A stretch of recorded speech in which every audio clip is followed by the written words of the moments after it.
Vale. Bueno, buenos días, bienvenidos a la segunda sesión del Seminario Permanente de Identidades fuertes en una sociedad fluida. Esta segunda sesión tenemos aquí al profesor Juan Manuel Burgos. Creo que tampoco hace falta que le presente mucho, pues todos aquí les conocemos. Él es presidente de la Asociación Española de Personalismo y también es profesor de Historia de la Psicología de San Pablo CEU.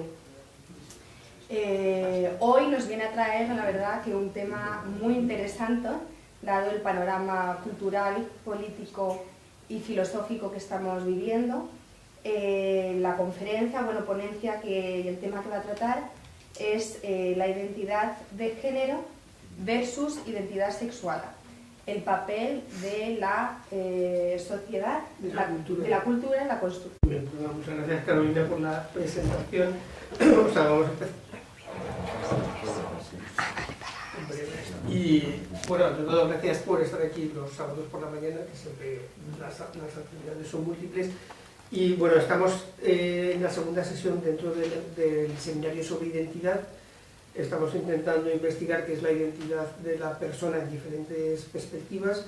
En el anterior vino el profesor Urbano Ferrer, donde vimos un itinerario filosófico, y yo me había querido plantear la cuestión de qué es del tema de la identidad sexual, sexuada, identidad de género, etcétera, y ver un poco todas estas perspectivas, todos estos planteamientos. Creo que al final he estado un poco como dándole vueltas al tema de cómo afrontar esta cuestión, y me ha parecido un poco que lo más práctico era ver un poco el itinerario que ha seguido este proceso, o sea, es decir, un poco cómo hemos llegado a la situación en la que estamos, que en algunos aspectos no es muy posible, pero creo que ver ese recorrido nos ayuda a entender cómo estamos en una situación en la que se produce una cierta desestabilización de la sexualidad, de construcción del género, por qué hemos llegado a esto y algunas alternativas posibles que habría dentro del campo del personalismo. Y eso es un poco el recorrido que vamos a hacer. En realidad me voy a servir en parte, aunque solamente en parte, de aquí de unos textos más que de los textos del itinerario que Donna Haraway traza en Manifiesto Cyborg, que bueno, ella también va en la línea de Judith Butler, de la deconstrucción del género, pero yo sigo un poco el itinerario, no es que siga las tesis de Donna Haraway, voy a seguir en parte algunas de las ideas que ella propone en su itinerario. Entonces, tengo la sesión dividida como en 6 puntos, ¿vale? El primer paso, o sea, sería el proceso de culturización de la sexualidad. O sea, vamos a hacer como un recorrido bastante breve e intenso a lo largo del siglo XX, básicamente. Es que ocurre a finales del siglo XIX, principios del siglo XX, podríamos decir que es el primer periodo en el que la cultura contemporánea se plantea que el sexo puede ser algo cultural, por decirlo de alguna manera más o menos sintética.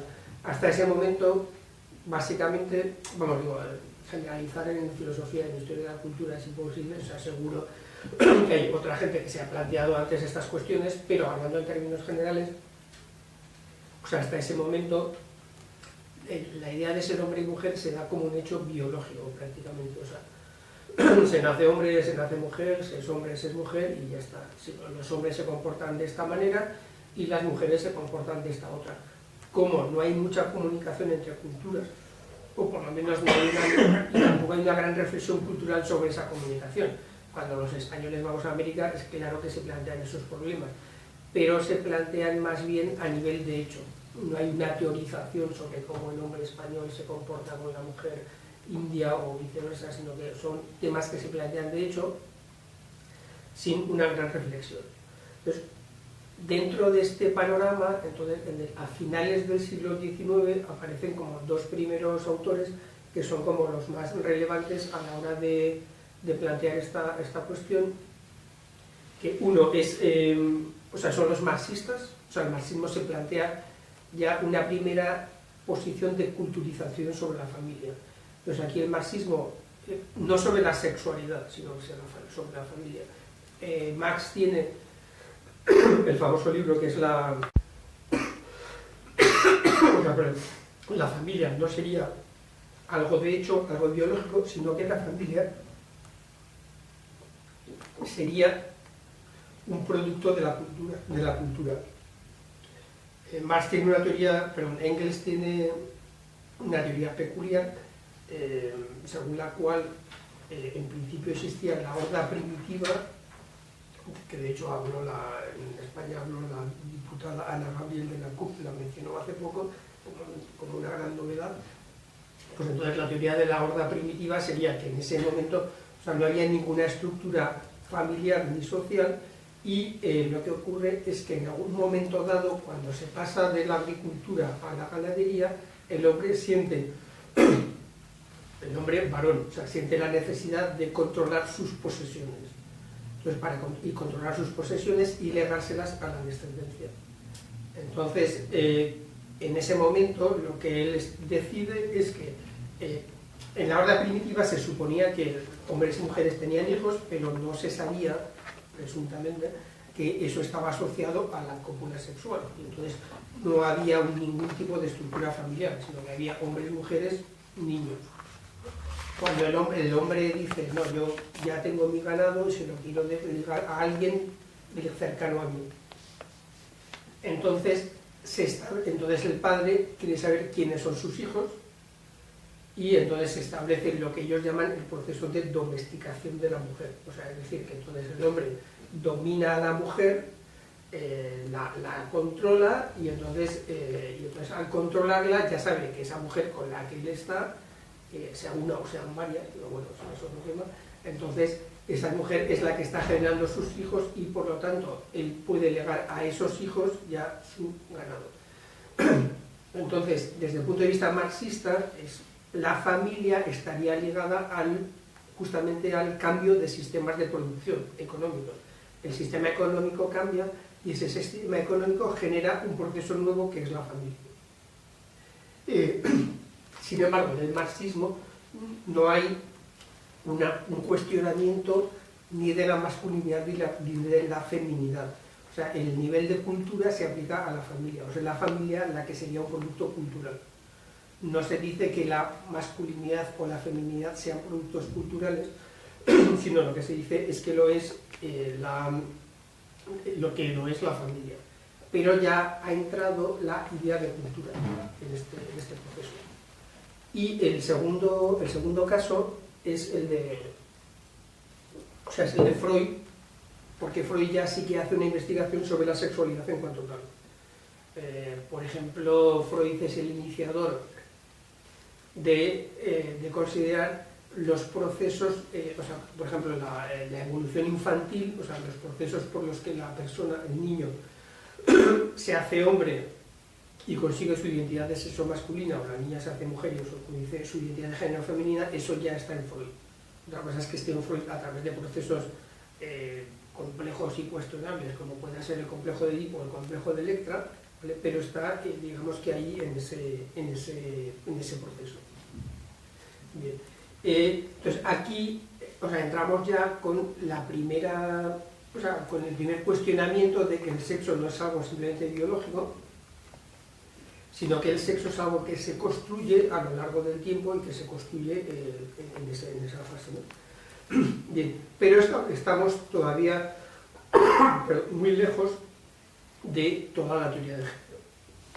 O sea, la teoría de género, y entonces esto pasaríamos ya al segundo punto. O sea, si el primer punto es, lo podemos titular primeros pasos en la culturización de la sexualidad, el segundo punto ya es la construcción de la teoría de género y lo que podemos llamar el sistema sexo-género. O sea, que es un sistema vigente, bueno, de alguna manera todavía lo tenemos vigente.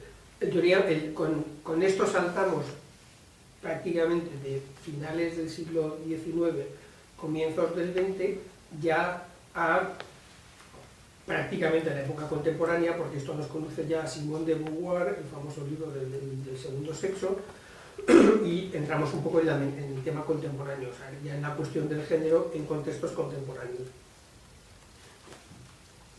Aquí la obra principal, paradigmática, o sea, es la de Simone de Beauvoir, en 1948, o sea, que ya hemos saltado, estamos no en la época contemporánea, porque el tiempo pasa más deprisa de lo que parece, ya estamos en 2020, o sea que ya ha pasado un tiempo desde esa época, pero ya estamos en la problemática actual.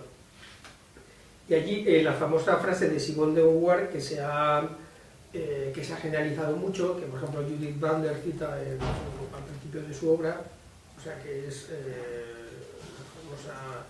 no se nace mujer, llega una a serlo.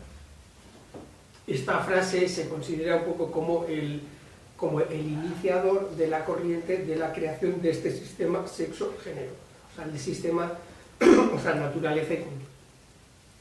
La idea de Judith Butler, perdón, de Simone de Beauvoir en este caso, es justamente eso, que el ser mujer, que es la que se lo plantea, ¿vale?, o el ser hombre, no es algo puramente biológico, sino que es un producto de la cultura. O sea, masculinidad y feminidad son productos del hecho cultural. Pero a veces Simone de Beauvoir se radicaliza sus posiciones, o sea, porque Simone de Beauvoir sostiene esto, pero partiendo de la base de que existen claramente dos tipos de identidades sexuales, que es la masculina y la femenina. Pero aquí empieza esa separación, o sea, la primera separación entre lo que se llama sexo y género, que está asociada o sea, el sistema sexo-género, o sea, se asocia al sistema de comprensión de la cultura contemporánea que tenemos.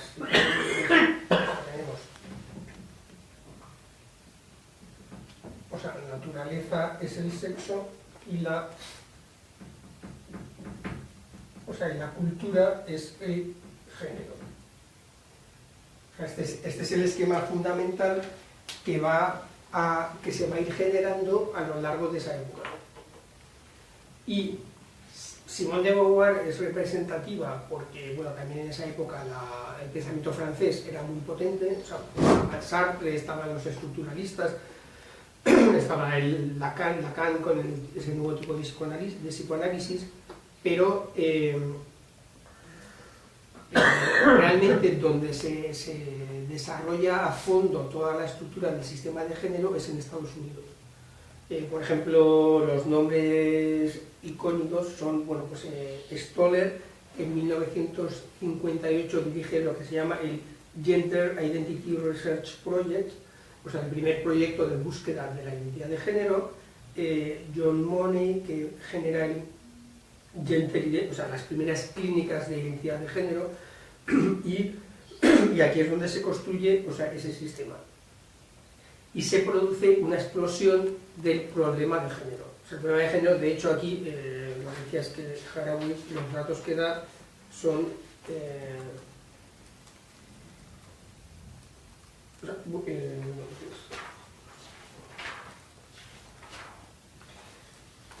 o sea, el término, o sea, la palabra género en los índices de los artículos aparece 0 veces entre 1966 y 1970 y 724 veces entre 1981 y 1985. Y en los Psychological Abstracts aparece 50 veces desde 1966 a 1970 y 1326 desde 1981 a 1985. O sea que tenemos que a partir de los años 60 realmente, sobre todo en el marco de Estados Unidos, es donde aparece toda la idea del género como construcción general de la sexualidad. Esto lo que da lugar es a la teoría de género, que creo que hay que distinguirla con claridad de la ideología de género, o sea, porque son dos productos bastante diferentes. Pues la teoría de género, que es la que hace relación a los llamados gender theory, es la que apuesta por la construcción cultural de la sexualidad, cuestión que ahora mismo parece que es evidente, es decir, que Lo que quiere decir básicamente es que el modo de vivir la masculinidad y el modo de vivir la feminidad varía con las épocas y con las culturas. Antes quizá era más difícil verlo porque la sociedad era mucho más estática, pero ahora como la sociedad es mucho más móvil, o sea, esa variación del modo de vivir la masculinidad y el modo de vivir la feminidad es algo que es mucho más difícil cuestionarse, o sea, porque ya lo hemos visto todos. O sea, si pensamos, por hablar en términos españoles, de cómo se comportan los españoles, los jóvenes españoles hoy a los jóvenes españoles de hace 20 años, pues veremos que hay un montón de diferencia, y lo mismo con las mujeres. Sin entrar ya en las cuestiones del término de la identidad de género, sino simplemente en la cuestión de que el modo de vivir la sexualidad es diferente en cada uno de ellos. Vale.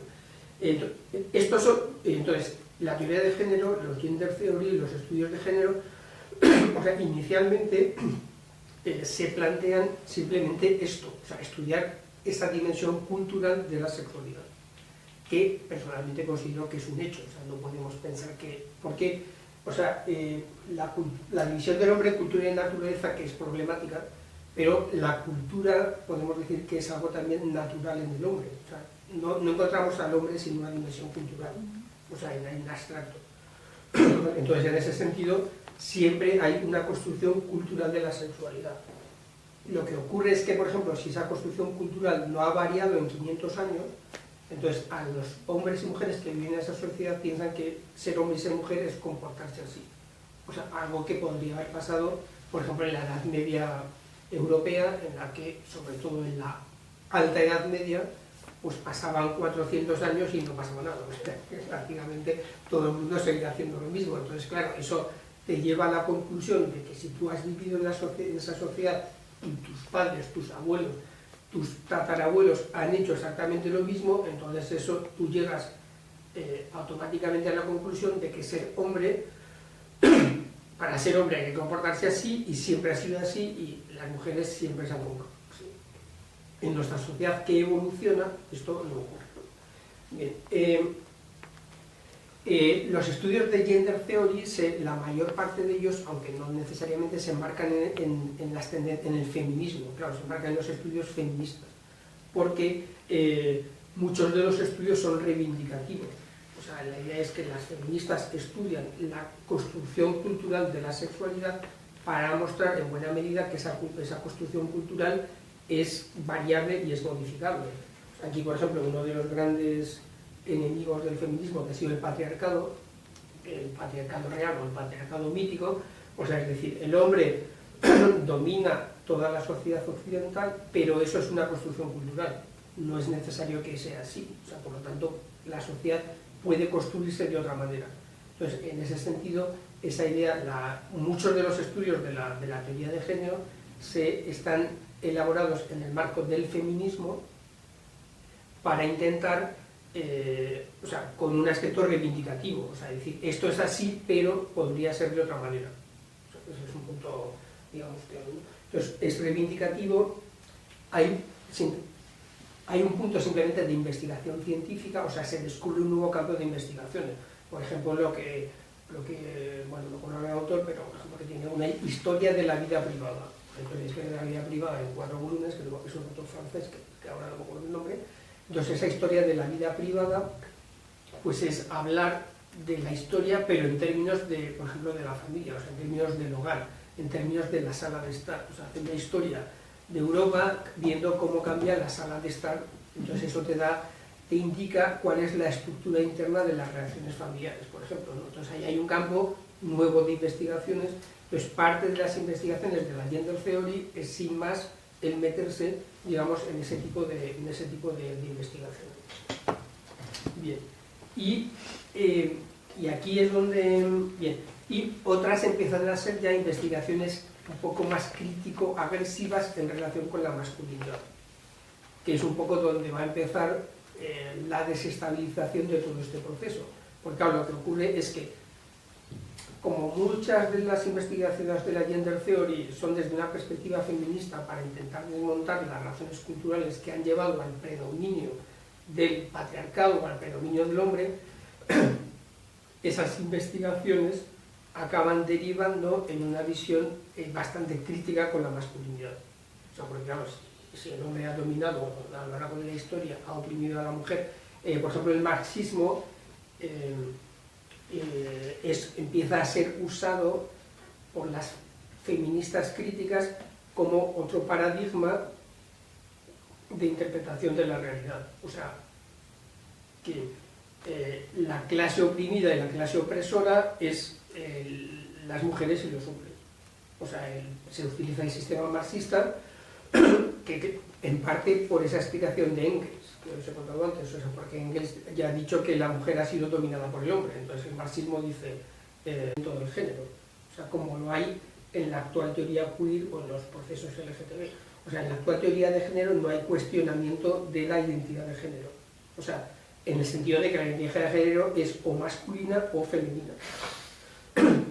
Otra cosa es que se considere que eso pueda ser problemático, que las mujeres han sido oprimidas, etc. Pero no hay un cuestionamiento de la identidad, o sea, la identidad de género es doble, o sea, digamos binaria en términos de ahora de la teoría queer, pero la identidad binaria es dual, o sea, hay hombres y hay mujeres. Lo que ocurre es que ser hombre no es lo mismo, no se identifica con el sexo biológico, porque teniendo el sexo biológico masculino, tú puedes ser hombre de maneras diferentes, pero solo hombre, o sea, no te planteas otra idea. Y siendo mujer, desde el punto de vista biológico, tú puedes tener una identidad biológica, o sea, puede ser, tu feminidad se va a construir de maneras diferentes según el contexto, según la época, etc., ¿no?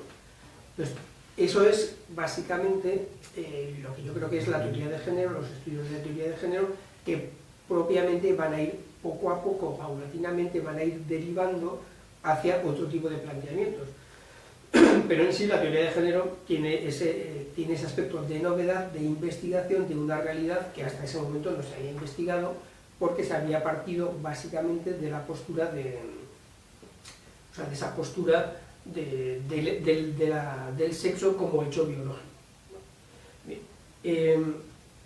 Entonces esto ya nos conduce al punto 3,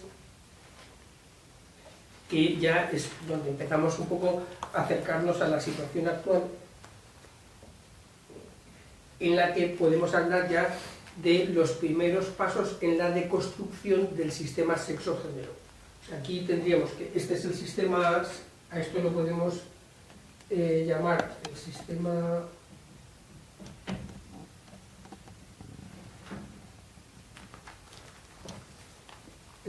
sexo-género, o sea, esto sería la persona o el ser humano, hombre o mujer.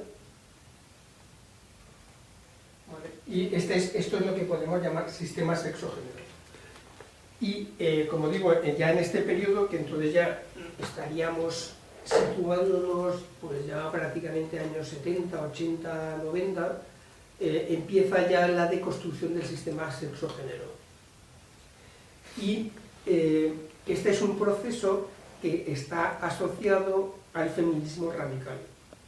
O sea, es el feminismo radical que después, en cierto sentido, va a iniciar un proceso de autosuicidio, no sé por qué sería redundante, sino simplemente de suicidio, o sea, un proceso un poco autodestructivo, que eso lo explica bien Judith Butler en su libro de Género en Disputa, pero, o sea, el feminismo, al irse radicalizando, o sea, en realidad va a acabar un poco consigo mismo, se va a autodestruir, porque va a acabar destruyendo el sujeto mujeres. Que es un poco lo que vamos a ir viendo con esto con un poco más de detalle, para que se entienda, o sea, ¿cuáles son los pasos de este proceso? Creo que son básicamente 4, pero o sea, el primero es llegar a la conclusión de que la masculinidad es intrínsecamente negativa. O sea, este creo que es el primer paso del proceso.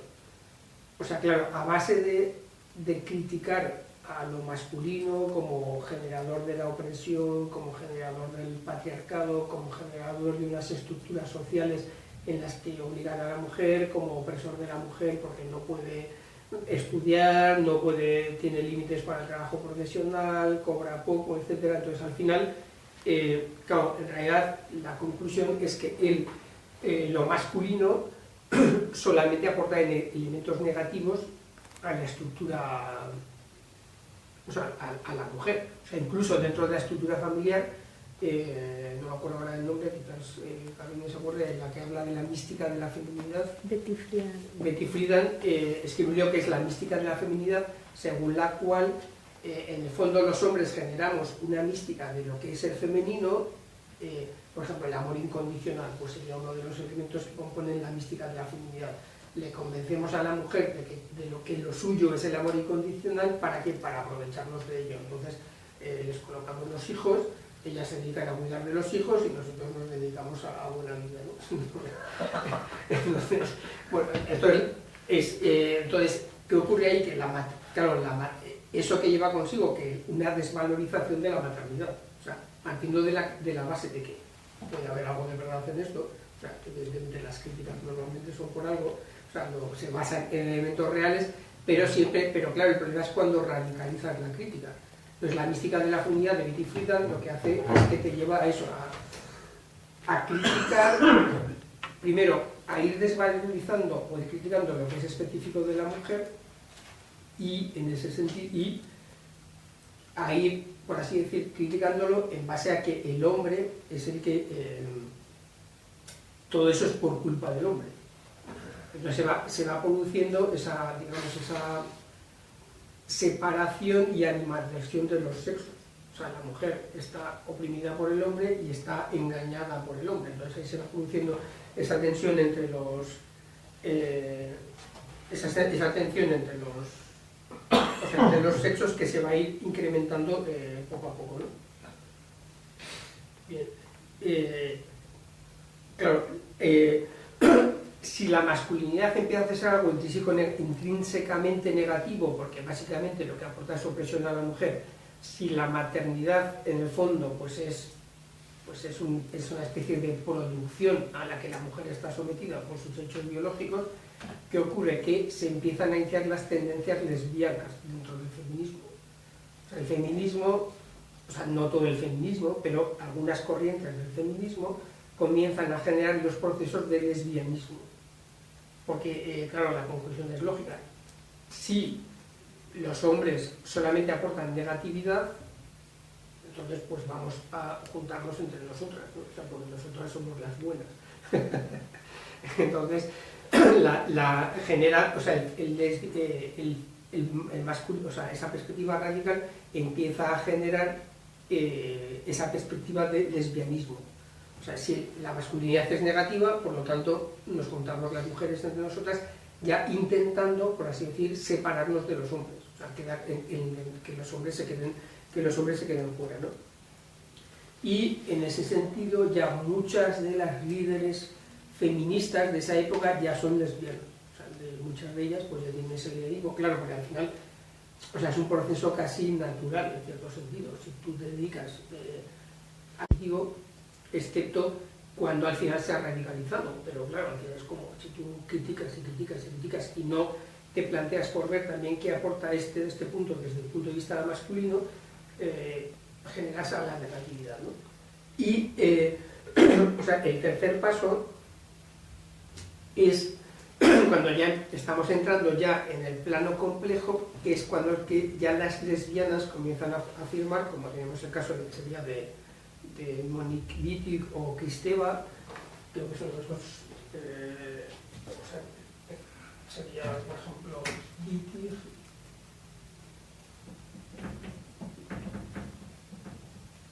o Kristeva, o sea, la afirmación de que la lesbiana no es mujer.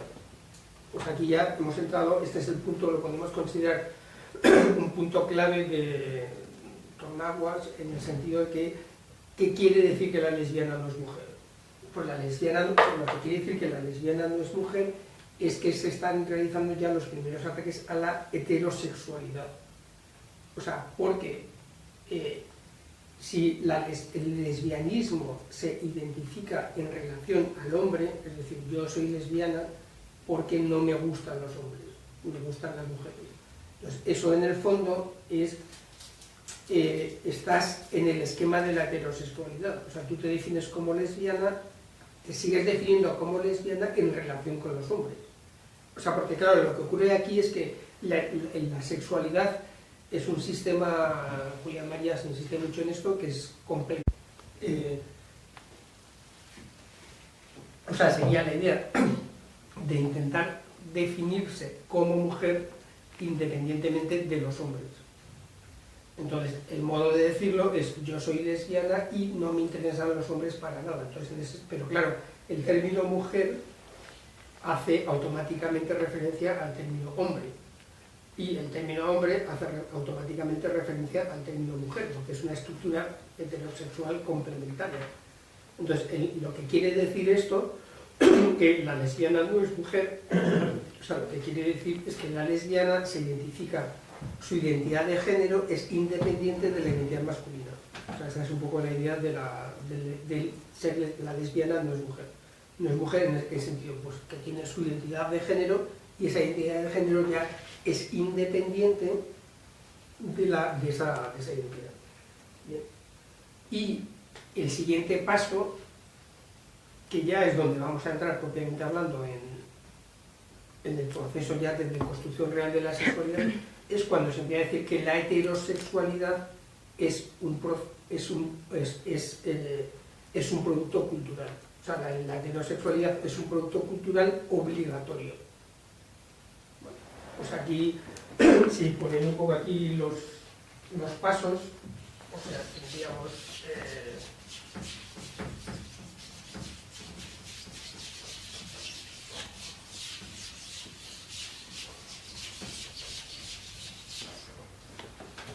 O sea, tendríamos el primero, como está diciendo, que es la crítica a la masculinidad. O sea, este es el primer paso.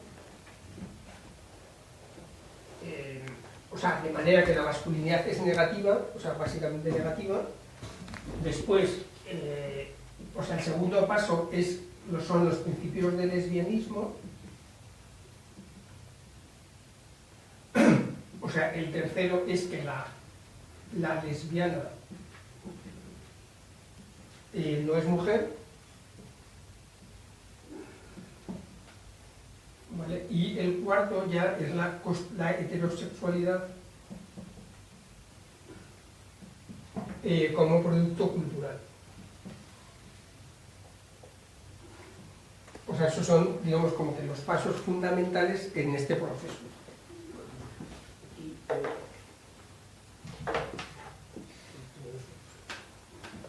El papel sigue teniendo su respuesta positiva, cuando se apaga y se enciende. Entonces,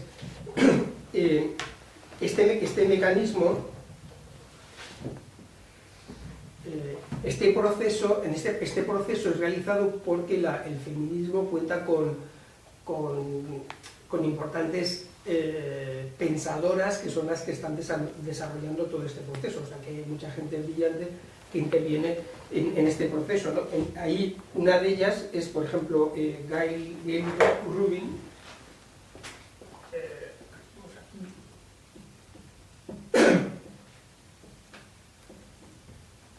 y luego sería la que he mencionado antes, que es Mónica Wittig.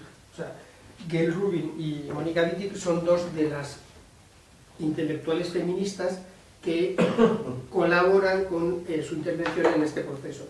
En concreto, Gail Rubin es de las primeras que habla de la heterosexualidad obligatoria y de la heterosexualidad como producto cultural. Y para hacerlo, pues,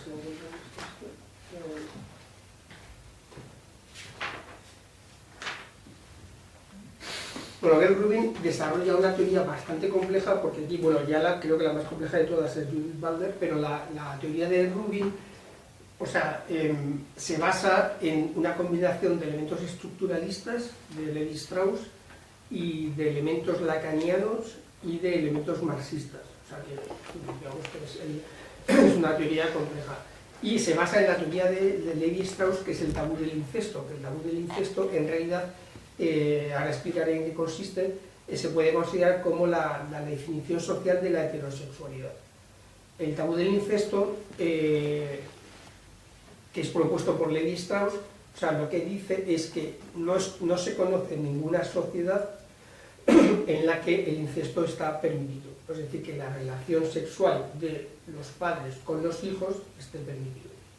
Y que entonces eso obliga a que cuando los hijos dentro de la familia, cuando quieren casarse y tener hijos, tienen que salir de la propia estructura familiar y buscar a una mujer, porque normalmente es el hombre el que busca a la mujer, fuera de su estructura familiar. O sea, esa es la idea fundamental del tabú del incesto. O sea, aquí hay un padre y una madre, tienen hijos, entonces esos hijos dicen, bueno, yo ya llego a la madurez sexual, quiero tener una familia. Bueno, pues el tabú del sexual lo que dices, tú no puedes buscar mujer dentro de la familia, tienes que salir fuera de tu familia. Y entonces, por este tabú, el tabú del incesto, claro, es la forma de expresar que la sociedad no admite ese tipo de relación. Y este tabú del incesto lo que hace es generar lo que se llama el átomo de parentesco. O sea, el átomo de parentesco es la estructura mínima de parentesco. O sea, significa que, claro, porque lo que ocurre es que como yo tengo que salir fuera, eso implica que la estructura padre, madre, hijo, esa estructura es rígida en todas las sociedades.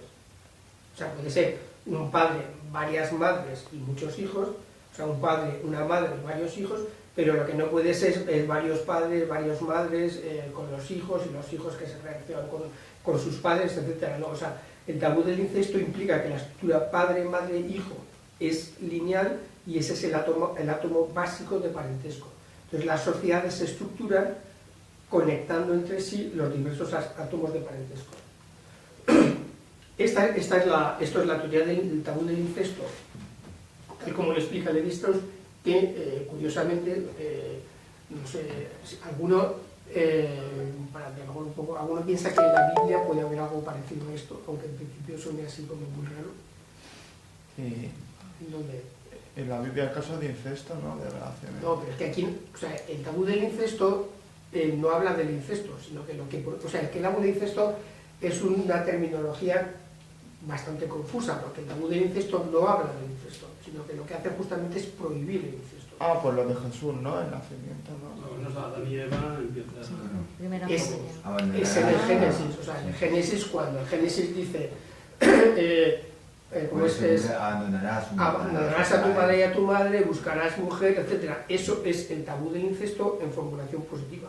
O sea, es lo mismo, o sea, es decir, que cuando tú eres padre, madre, tienes un hijo, el hijo en la Biblia se dice abandonarás a tu padre y a tu madre y buscarás tal. O sea, desde el punto de vista, eso es la misma formulación del tabú del incesto, solamente que en perspectiva, porque el tabú del incesto lo formula de modo negativo, es que el tabú del incesto lo que hace es justamente prohibir el incesto. O sea, no está, digamos, hablando sobre el incesto, sino que está hablando sobre el no incesto, que es justamente lo que se formula en la Biblia, digamos, de manera positiva, ¿no? Entonces, este tabú del incesto, de alguna manera también es el que genera la heterosexualidad, o sea, el sistema heterosexual. O sea, porque supone que tú tienes, o sea, claro, prohíbe también, o sea, dentro del incesto, digamos que prohíbe prohíbe la homosexualidad. ¿Vale? Entonces, lo que hace Rubin, Rubin, en vez de interpretarlo en clave estructuralista, porque claro, el Levi-Strauss aquí está fundando en el fondo la estructura básica familiar. Entonces, Rubin lo que va a hacer es criticar esta estructura, o sea, hacer una interpretación del tabú del incesto en una clave lacaniana que, según la cual, en realidad, claro, el tabú del incesto más bien sería como una prohibición, pero un poco artificial de, o sea, bueno, vamos, más bien lo que, o sea, Rubin lo que dice es que el tabú del incesto en el fondo lo que significa es que la mujer se convierte en un objeto, porque se convierte en un objeto de intercambio entre los sistemas masculinos. O sea, los hombres intercambiarían cosas y también intercambiarían mujeres para formar los diversos sistemas de parentesco. O sea, cuando el hombre sale fuera, claro, cuando el hombre sale fuera para buscar una mujer, eso se puede interpretar de varios modos. Puedes interpretarlo en un modo, digamos, por así decir, más básico, de que buscas una mujer fuera fuera de tu sistema, fuera de tu unidad familiar, puedes interpretarlo en un sentido más marxista como que prácticamente compras una mujer, o sea, vas fuera, la compras, entonces el sistema de parentesco A se relaciona con el sistema de parentesco B y el modo de reaccionarlo es el intercambio de mujeres.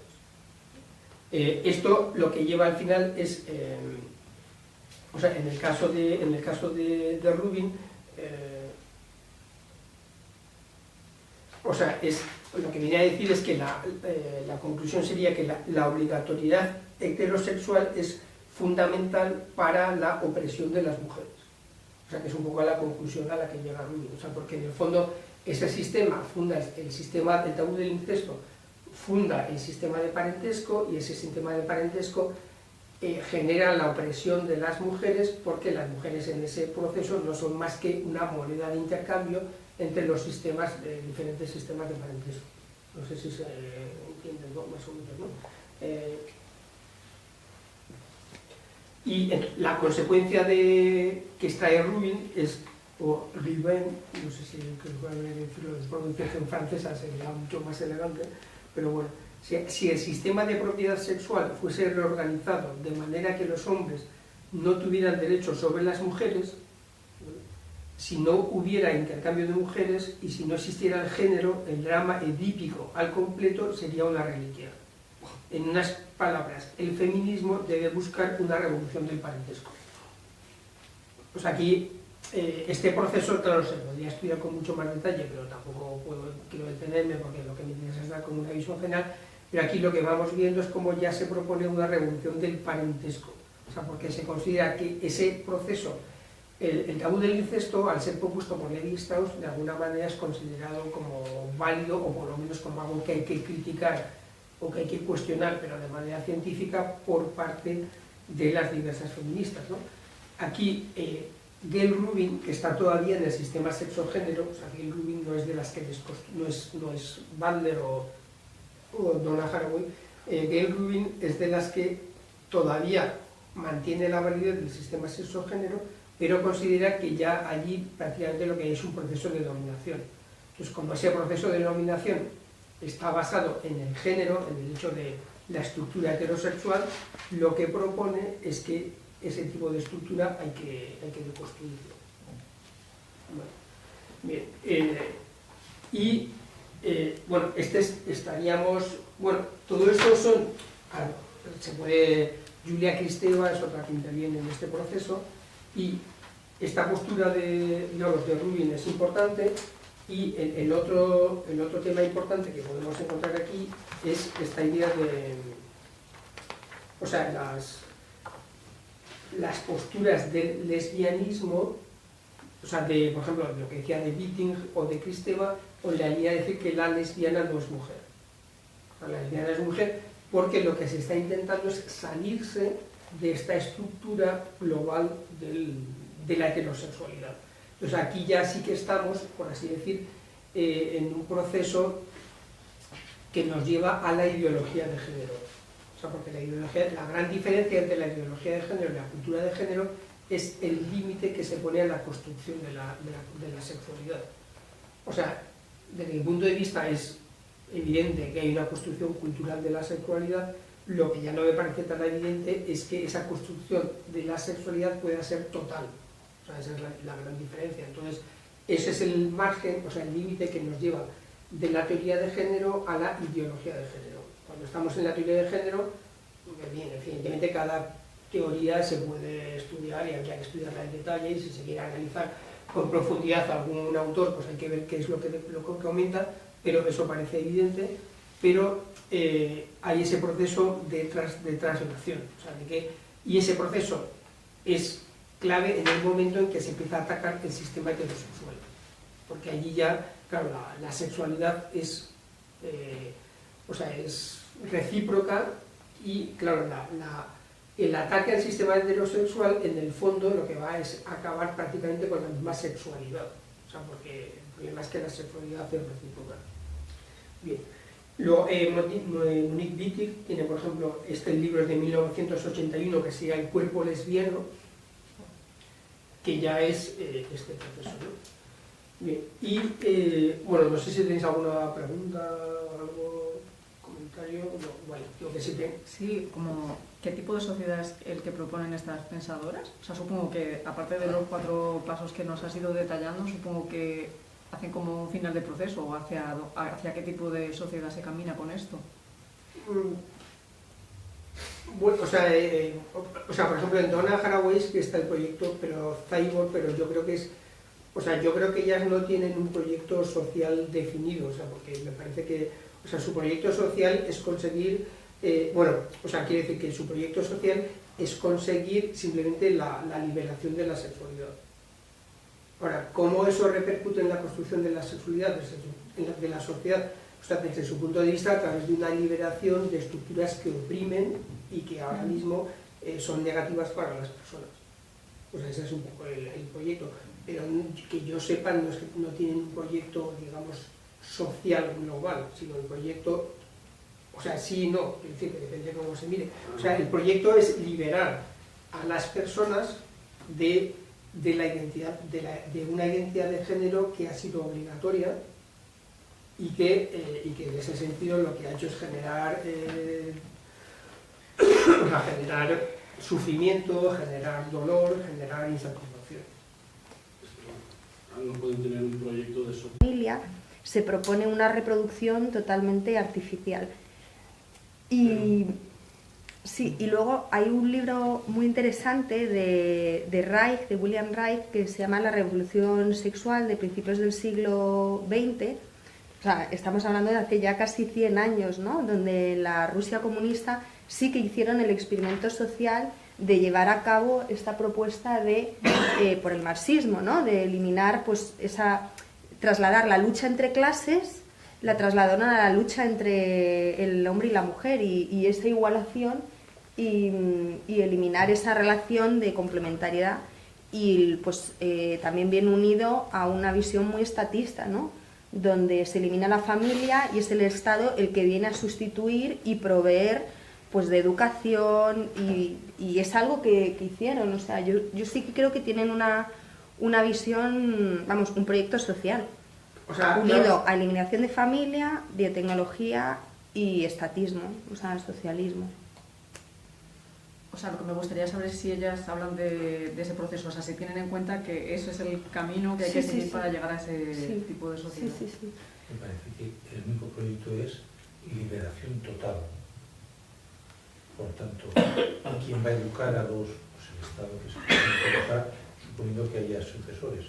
El proyecto social es que cada uno haga exactamente lo que sí, en este terreno sí. Sí, pero la organización social, pero no hay creo que no hay una mayor definición de, por ejemplo, cómo es esa educación, ¿no? O sea, bueno, a ver, lo que pasa es que ellos quiero decir que aquí, en cuanto al proyecto, o sea, dentro del feminismo o de la teoría de género, el proyecto de las feministas, bueno, de las feministas no, porque en realidad estas autoras ya no son feministas, o sea, se centra en el proyecto de género, o sea, porque luego ellas pueden tener su proyecto político-social en otros campos. O sea, en este proyecto, en esta página, o sea, en este sector, yo creo que, claro, es un planteamiento que desde otra perspectiva se puede ver como básicamente destructivo. O sea, es un proyecto de destrucción o de desestabilización del sexo, pues de las identidades de género, como vemos ahora en Judith Butler, pero que tiene un proyecto político detrás. O sea, de hecho, Judith Butler explica un poco cómo hay que hacerlo. Lo que ocurre es que, claro, dependiendo un poco de la perspectiva en que... Entonces, eso es un proyecto social que, de hecho, es el que se está implantando. O sea, que en ese sentido hay un proyecto social definido que ahora mismo conduce a toda una legislación específica. Claro, porque la cuestión es como, vale, podemos entender este proceso como que a lo mejor ha habido situaciones o momentos en la historia como que la mujer se ha sentido un poco constreñida con esas estructuras.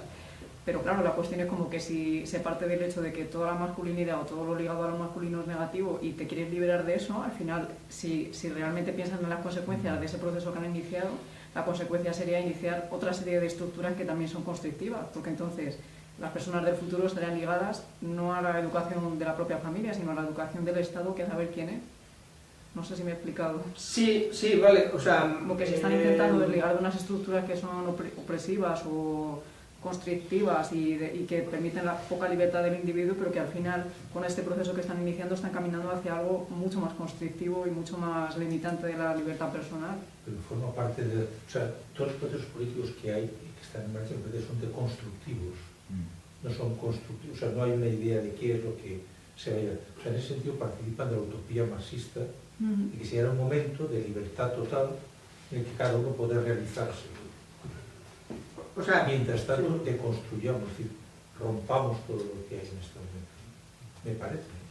O sea, yo creo que es un poco sí y no. Quiero decir que en ese sentido ella se propone un proceso de deconstrucción. Podríamos decir que la idea es que se propone un proceso de deconstrucción obligatorio. O sea, que creo que quizás explica un poco la situación. Es decir, que la idea es que tú puedes hacer lo que quieras siempre que no afirmes que pueda haber unas identidades de género estables.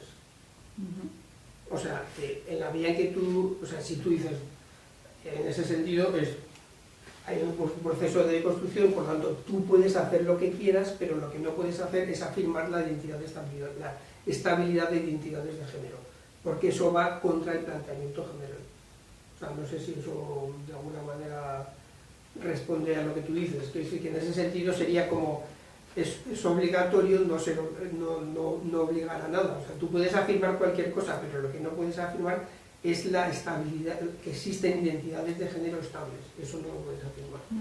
Es que, bueno, según estabas explicando, me daba la impresión, ¿no? Como que a lo mejor se ha iniciado este proceso como algo legítimo, como algo de decir, vamos a ampliar un poco esas estructuras que a lo mejor son un poco opresivas, pero que a lo mejor no han pensado en las consecuencias que eso podría tener de cara al futuro. Como decir, a lo mejor estás creando otras estructuras que van a ser mucho más opresivas. No. O sea, lo que digo aquí es que ahora, bueno, voy a ver con un poco más de detalle la posición de Judith Butler, donde veremos que, o sea, Judith Butler es súper coherente en sus posiciones. A mí me recuerda un poco a Peter Singer en el ámbito de la biótica, en el sentido que son posiciones muy radicales y muy antiintuitivas, ¿vale? Pero porque Singer es un pensador que te puede afirmar que los cerdos son personas y los niños no, entonces es un poco antiintuitivo. Lo que ocurre es que pues ellos lo plantean con radicalidad, o sea, te hacen la argumentación y lo plantean con radicalidad. Entonces a mí Judith Butler me ha parecido un poco de tipo singeriano, o sea, es decir, que son, como veremos, afirmaciones muy antiintuitivas, pero bueno, es que se parte de un principio y se llega al final a las consecuencias. A lo que se denominó en un comienzo también en el pensamiento liberal político del estado de naturaleza. O sea, que no necesitamos, o sea, es también terminar con el Estado, terminar con un rol que cumple el Estado, porque la plena libertad, según este pensamiento, solamente se puede vivir en ese mítico estado de naturaleza. Sí, bueno, a ver, aquí no, o sea, aquí... En el político me refiero. Ya, en el político, no, aquí la cultura siempre bueno, depende también de las autoras, pero la cultura juega un papel determinante, ¿no? Entonces lo que ocurre es que, bueno, yo creo que quizás es mejor que ahora se ponga la posición de Judith Butler, porque ahí es donde se ve este planteamiento con toda radicalidad, ¿vale? Y eso puede hacer ver cuál es la posición, ¿no? El libro fundacional de Judith Butler, que ya es de 1990, se llama el género en disputa, el feminismo y la subversión de la identidad, pero en realidad no es un libro feminista, o sea, como veremos ahora, ¿no? Entonces, bien, entonces Butler se plantea, bueno, Butler es muy complicada, o sea, de hecho es una autora bastante difícil de leer, y en parte porque muchos de los presupuestos, o sea, en parte porque, bueno, escribe muy bien, o sea, es muy brillante, pero es bastante compleja. Y también porque, al menos en este libro, parte de muchos presupuestos que son presupuestos freudianos, lacanianos, estructuralistas, que se dan como por supuestos, entonces si no los conocen, pues pueden entender lo que dice el libro, y si no, creo que no se entiende mucho, ¿no? Pero bueno, bien, entonces, o sea, Butler lo que se propone, el libro se llama El género en disputa, o sea que el tema ya es otro, o sea, por eso digo que aquí es donde hemos cambiado ya de planteamiento. O sea, Butler no es feminista y de hecho va a criticar el sujeto mujeres, porque para ella el sujeto mujeres no existe. Entonces, al criticar el sujeto mujeres, deja de estar fuera del feminismo. Entonces, ella se va apoyando en las feministas radicales para sacar las ideas que le parecen más interesantes, pero luego siempre da un paso más que cualquier feminista radical, porque acaba cuestionando el hecho de ser mujer. O sea, para ella el hecho de ser mujer es algo que en realidad no tiene consistencia, o sea, no es algo real. Entonces, él habla del género en disputa, luego creo que tiene otro libro que se llama así directamente La disolución del género. Entonces aquí entramos en otro terreno totalmente distinto. Y ese terreno, dentro de la argumentación, esta argumentación compleja de Butler, lo que ya vamos a ver la radicalidad que tiene, primero es por la deconstrucción del sistema sexo-género. O sea, este sistema sexo-género, que no lo tenemos aquí ya, pero esa asociación de naturaleza a sexualidad y de género a cultura no es asumido por Judith Butler, ni es asumido por Donna Haraway o por por aquellos que se identifican con esta posición. ¿Por qué? Porque para ellos o para ellas la sexualidad es también una construcción cultural. O sea, este es el punto. O sea, que algo se ha cuestionado que la masculinidad, o sea, la teoría de género dice la masculinidad y la feminidad es cultural, pero el sexo es biología. La ideología de género, si hacemos esta distinción entre estas dos posiciones para diferenciarlas, dice el género es cultura, pero el sexo también es cultura. O sea, no existe una estructura, por así decir, en la persona no cultural. Por lo tanto, el sexo, que podemos pensar ingenuamente que el sexo es biología, pero en realidad no es así. El sexo también está construido culturalmente. Y aquí es donde dice ella, quizás esta construcción denominada sexo está tan culturalmente construida como el género. De hecho, quizás siempre fue género, con el resultado de que la distinción entre el sexo y el género no existe como tal. En este caso, no tendría sentido definir el género como la interpretación cultural del sexo, si este es ya de por sí una categoría dotada de género. La cita es clarísima al respecto, es decir, en realidad, bueno, la ideología de género, en esta perspectiva de la sustancia,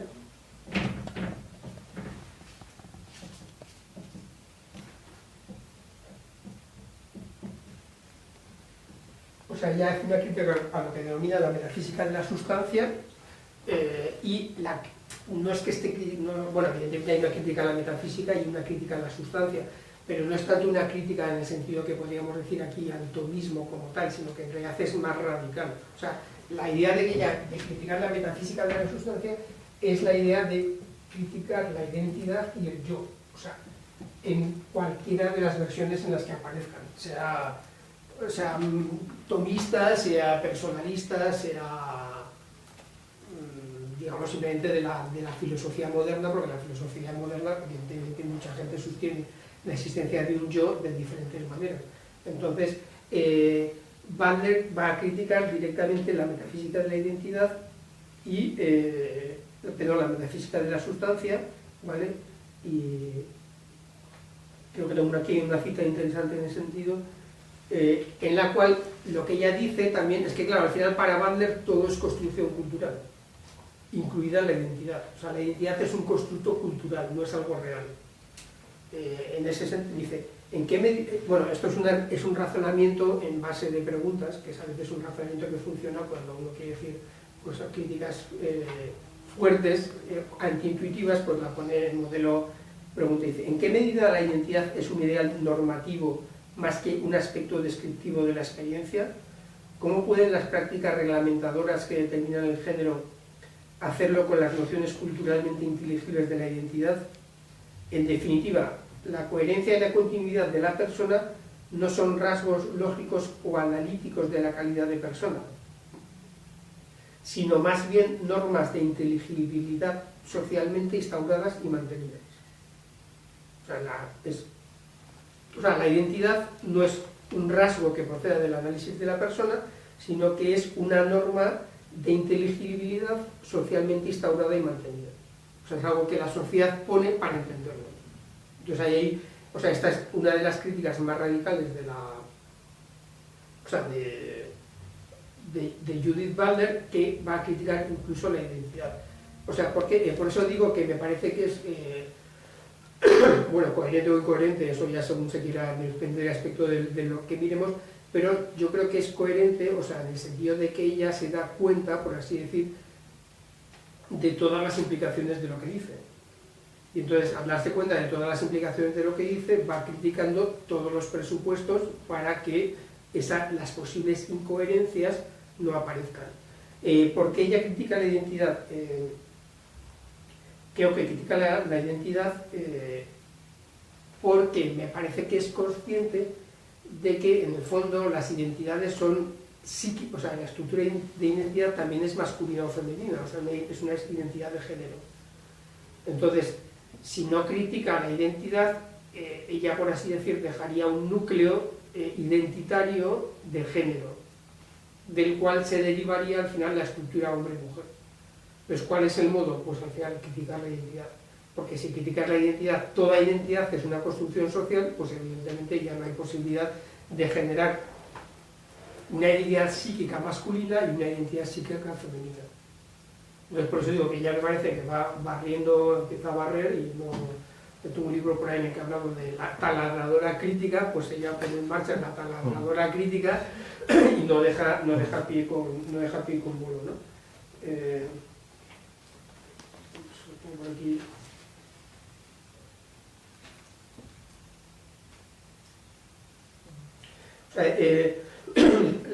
el problema es que o sea, la noción de género se supedita a la identidad y se concluye que una persona es de su género y lo es en virtud de su sexo, su sentido psíquico del yo y diferentes expresiones de ese yo psíquico, entre las cuales está el deseo sexual. En este contexto prefeminista, el género, ingenuamente confundido con el sexo, funciona como un principio unificador del yo encarnado y conserva esa unidad por encima y en contra de un sexo opuesto cuya estructura presuntamente mantiene cierta coherencia interna paralela pero opuesta entre sexo, género y deseo. O sea, como digo, me parece que ella critica la identidad porque es perfectamente consciente de cuál es el papel de la identidad. O sea, la identidad es la base del sexo, de la estructura del yo psíquico, y que ese yo psíquico en general se construye en dualidad con el otro yo psíquico, que es el masculino o el femenino. Entonces, si ella quiere, o si ella sostiene, o si ella piensa que esa identidad de género no existe, eso impone una crítica a la identidad. Claro, lo que ocurre es que, claro, si criticas la identidad, un poco en la línea de la pregunta que hacías tú, ¿qué proyecto social podemos tener si no existen identidades? Pues entonces, claro, ya es un proyecto complejo, ¿no? Bien, bueno, o sea, esa sería una idea, y claro, con lo cual ya, digamos que Butler se coloca ya en posiciones no feministas. Butler no es feminista. O sea, porque para ella ser mujer o ser hombre, o sea, son construcciones culturales y en el fondo a ella no le interesa una estabilización del género femenino. Entonces ella en realidad ya no es feminista, o sea, de hecho se habla de la teoría queer como la teoría justamente que lo que propone es la no existencia en realidad de identidades, o sea, serían identidades de género, pero que no habría ninguna entidad de género estable. Vamos a llegar a esto, pero bien. Y entonces el siguiente paso, que todavía lo podemos considerar más peculiar si queremos, es que en realidad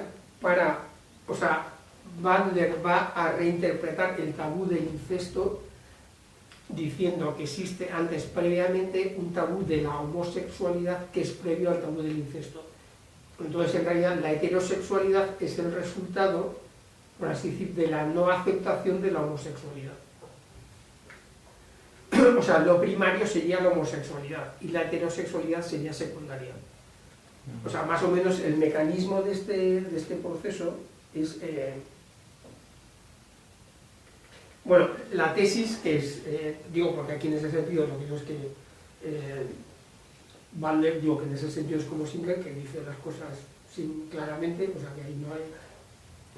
las nociones de masculinidad y feminidad están construidas aquí como fundadas en investiduras homosexuales no resueltas. La negación, dominación melancólica de la homosexualidad acaba en la incorporación del objeto de deseo del mismo sexo y vuelve a emerger en la construcción de naturalezas sexuales distintas que existen y establecen sus opuestos por medio de la exclusión. Bueno, ya veis que no es... esta es la parte fácil, las tiene mucho más complicadas, ¿no? Pero bueno, traduciendo un poco esto, lo que quiere decir es que para ella, previo al tabú del incesto, ¿vale?, estaría el tabú de la homosexualidad. Entonces, el tabú de la homosexualidad lo que significa es que dentro de las relaciones internas de la familia se prohíbe la homosexualidad. Entonces, esa prohibición de la homosexualidad deriva, claro, también en un segundo instante en que sea el tabú del incesto, la prohibición del tabú del incesto. Pero lo que ocurriría es que la gente, según Butler, se es heterosexual porque se ha prohibido antes la homosexualidad. Entonces, por eso la heterosexualidad la llama melancólica, usando una expresión que toma de Freud, la heterosexualidad sería como melancólica, sería como un resultado melancólico de la prohibición de la homosexualidad, y aquí utilizando procedimientos freudianos, o sea, psicoanalíticos, en la que hay mucha estructura psicoanalítica, en el sentido de que tú, a veces, lo que te prohíben, pues para no generarte ansiedad, entonces internalizas la prohibición y asumes que lo que te han prohibido es bueno. O sea, es como que a ti te prohibirían la homosexualidad, entonces como no la vas a poder ejercitar de ningún modo, entonces asumes la heterosexualidad, y para no estar todo el día deprimido porque te han obligado a ser heterosexual, pues entonces ya internalizarías la heterosexualidad. O sea, internalizarías lo que en el fondo estás deseando. Bueno, todo esto es complejo, pero son parte de los procedimientos, o sea, del psicoanálisis, que es uno de los fundamentos de esta posición, ¿no? ¿Por qué ella dice o explica por qué prohíben la homosexualidad? No, bueno, sí, o sea, ella lo que dice, sí, porque para ella todo esto procede del poder. O sea, ella en realidad esto es un resultado del sistema de poder. O sea, el sistema de poder es heterosexual y por lo tanto el sistema de poder es el que establece toda una serie de estructuras sociales de dominación y opresora, que es la que deriva de esa prohibición. Entonces esa prohibición vendría por el sistema de poder. Un poco la pregunta aquí, claro, es cómo es posible que el sistema de poder pueda conseguir que a lo largo de toda la historia de la humanidad, y en el 95% de tal, al final se derive hacia una situación heterosexual, cuando realmente todo el mundo es básicamente homosexual. Claro, esta sería un poco la pregunta que es un poco... Esto dice algo sobre las religiones, o sea, ahora yo conozco a muchas lesbianas radicales y tal, y solo se meten contra la religión cristiana, ¿no? Entonces no sé si esta autora dice algo sobre... O sea, en lo que yo he leído de ella hay comentarios muy puntuales a la religión, pero ella hace que evidentemente cuando aparece la religión cristiana no es particularmente positiva con ella, pero en lo que yo he leído no es algo relevante, o sea, es simplemente un estudio antropológico cultural, ¿no? Entonces, la respuesta es que para ella, o sea, todo este sistema, el sistema vigente actual, está producido por el sistema de poder. Entonces, el sistema de poder es el que obliga a internalizar todo ese tipo de situaciones. Yo no entiendo cuál es el vínculo entre, o sea, la homosexualidad y el poder, porque en el fondo supuestamente no puede haber un sometimiento porque habría una relación entre iguales. Es que no sé, no entiendo cuál es el vínculo, porque yo prohíbo algo que es negativo, que es malo, o sea, no prohíbo aquello que es bueno. Sí, o sea, a ver, ese proceso no está muy explicado porque tampoco creo que sea muy fácil explicar. Entonces lo que ella dice es que, claro, al final explicar cómo sucede esto, o sea, en ese sentido no creo que sea un proceso muy fácil de explicar, pero la idea es que es el sistema social el que, o sea, ella habla de heterosexualidad obligatoria, o sea, ese es el concepto básico. La heterosexualidad no es algo natural, aunque en realidad para ella no hay nada natural, pero la heterosexualidad es obligatoria, o sea, es algo que ha impuesto el sistema. ¿Por qué? Pues porque, podría decir, pues porque los heterosexuales se han hecho con el poder, y entonces ese sistema se ha generado en las estructuras de poder, y entonces tú no puedes tener un comportamiento no heterosexual, porque eres penalizado por la estructura social. ¿Esto cómo contempla ella en la antigua Grecia que ahí la homosexualidad era obligatoria? ¿Si hace algún apunte sobre ello? Vamos, al menos entre los hombres, ¿no? Que era obligatoria. Sí. Algunos actores sí. Bueno, yo no creo que fuera obligatoria, o sea, yo creo que lo que ha habido... O era algo como normal. O sea, ha habido sociedades en las que la homosexualidad ha estado más... O sea, que yo sepa, no creo que haya habido ninguna sociedad en la que la homosexualidad, o sea, creo que incluso o sea, en ese sentido estaríamos innovando en nuestra sociedad contemporánea. De las históricas, una cosa es que se haya asumido la existencia de la homosexualidad, que eso es evidente, otra cosa es que haya entrado a formar parte de lo reconocido públicamente e integrado en las leyes. Entonces yo creo que en Grecia era algo que era dado, pero que no formaba parte de la estructura social. O sea, la estructura de poder, digamos, como en cuanto a homosexualidad. Bueno, es que, o sea, un poco la diferencia de este planteamiento con muchos otros es que aquí, claro, ahí no es simplemente el hecho de asumir la existencia de la homosexualidad, sino que este planteamiento va mucho más allá. O sea, porque ahora mismo ya o sea, en realidad el planteamiento a este nivel de radicalidad, la homosexualidad es una de las opciones. O sea, no es una cuestión ya de homosexualidad o lesbianismo, o sea, es una cuestión de que el género es una construcción totalmente cultural. Por lo tanto, o sea, es homosexualidad, heterosexualidad, bisexualidad, transexualidad, bueno, pues eso, todo lo que es el sistema LGTB, ¿no? O otras posibilidades, ¿no? O sea, o hay gente, o ser transgénero, pero ya no en el sentido de que tú te consideres transgénero porque tienes un cuerpo masculino y te consideras mujer, o al revés, sino que eres transgénero en el sentido de que intentas colocarte más allá del género. O sea, porque, claro, cuando tú rompes la conexión con la base biológica, psíquica de la estructura básica masculino-femenino, o sea, en esa estructura, digamos, pues que ya no, o sea, te colocas en otra dimensión, ¿no? Bueno, voy a contar, digo, alguna cosa más de Butler rápido. O sea, esta sería la otra base y esto al final conduce incluso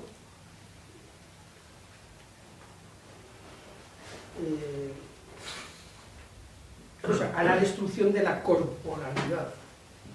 O sea, no solamente ya de la sexualidad, sino de la corporalidad. En el sentido que el cuerpo también sería una estructura cultural. Que claro, cada vez uno dice, ¿cómo es posible esto? Bueno, pues porque el cuerpo, en la medida que tiene una estructura sexuada, el cuerpo es el cuerpo sexuado, la interpretación o la valoración que nosotros hacemos de la corporalidad también tendría un carácter cultural. O sea, para Butler, ella es contraria a todo planteamiento, como ella dice, prediscursivo, es decir, a todo valor que no está integrado dentro de la cultura. Para ella no existe nada fuera de la cultura y por lo tanto también el concepto de corporalidad sería cultural. La construcción que se hace del cuerpo es cultural, cosa que en parte tiene algo de razón, claro. Pero el problema es que en parte no bien, y esto nos conduce ya a la disolución del género. ¿Dónde estamos aquí? Ya un poco para empezar a ir concluyendo. Hay una tesis aquí muy clara de la deconstrucción del género. el género, entonces esto es como la conclusión de todo su planteamiento, dice, el género no debe considerarse una identidad estable o un sitio donde se funde la capacidad de acción y de donde surjan distintos actos, aquí está la crítica a la sustancia o la identidad, sino más bien como una identidad débilmente formada en el tiempo, instaurada en un espacio exterior mediante una reiteración estilizada de actos. Entonces, el género ya no es algo estable. Entonces, por eso, claro, no sé, el género no es algo estable, claro, el género mujer, o sea, ya aquí no estamos en el feminismo, o sea, porque ya no es una lucha por las mujeres, porque para ser mujer es algo que puede ser mujer ahora, pero dentro de 20 años pues, puede ser otra cosa, o la misma identidad de mujer no es algo súper definido, sino que es una variante dentro de todo un flujo de identidades de género. Y, un poco, para acabar ya con Butler y hacer algún tipo de alternativa, o sea, la idea sería que Judith Butler también lo que ha hecho es una propuesta política, o sea, para, por así decir, lograr este objetivo. Entonces, la propuesta política suya, que es en realidad la que se está utilizando, es que ella en el fondo considera que intentar, por ejemplo, cuando las feministas intentaban hacer un discurso o buscar lo que era el feminismo esencial o ser mujer de manera esencial, independientemente de lo que el hombre podía haber hecho de manera negativa, eso para Butler no tiene sentido, entre otras cosas porque nunca te puede salir de la cultura. Entonces, Butler lo que propone es la desestabilización del género. Es decir, cómo luchar contra la heterosexualidad obligatoria, generando confusión. O sea, esa es la idea básica de Butler, que la dice expresamente, o sea, digo que aquí no, por mi parte, interpretaciones hay pocas, generando confusión y en ese sentido desestabilizando las identidades de género fuertes. Y luego, como digo que me estoy inventando mucho, en concreto dice, la táctica más insidiosa y eficaz es, al parecer, una apropiación y reformulación total de las propias categorías de identidad. No solo para negar el sexo, sino para organizar la concurrencia de numerosos discursos sexuales en el lugar de la identidad, con el propósito de conseguir que esa categoría, en cualquiera de sus formas, sea permanentemente problemática. O sea, la propuesta suya es cómo eliminar la heterosexualidad obligatoria, desestabilizando las categorías que la conforman. O sea, problematizando la identidad de género. Entonces, en el caso, claro, aquí, como veis, estamos muy lejos de la construcción sexo-género. O sea, la construcción sexo-género en la variante de la teoría de género es algo que, bueno, o sea, se puede discutir si gusta o no gusta, etc. Pero es, hay una sexualidad masculina o una sexualidad femenina que conduce a una identidad de género masculina o femenina que puede variar según las culturas. Aquí no, o sea, aquí lo que hay es una...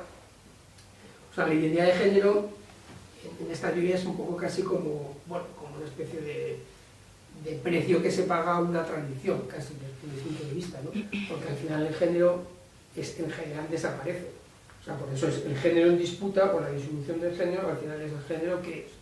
Porque claro, cuando tú puedes construir algo de cualquier manera, pues empieza a no ser nada, ¿no? O sea, algo puede ser. ¿Vale? Entonces, bueno, esa sería la propuesta, que ella tiene esa propuesta política y eso, ella también ha sido activista y es en lo que ha trabajado, ¿no? Bueno, luego ya para concluir, porque ya llevamos tiempo aquí, sería, ¿cuáles serían o sea, elementos, digamos, para una reconstrucción de la sexualidad? O sea, pasando al punto, digamos, positivo, ¿cómo podemos reconstruir la sexualidad o cómo se puede argumentar a la sexualidad, o sea, en estas posiciones de Butler, ¿no? O sea, bueno, yo creo que Butler tiene razón en una cuestión,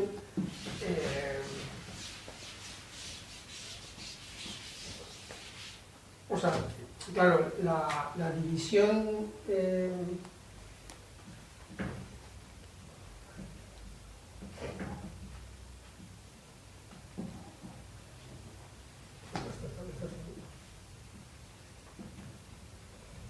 o sea, esta división, el hecho de que ella culturalice también la estructura del sexo, que es un poco lo que desmonta toda la construcción, o sea, en cierto sentido se puede decir que tiene parte de razón, o sea, por lo menos a mí me lo parece, o sea, en el sentido que efectivamente hay una cierta construcción cultural también de la sexualidad.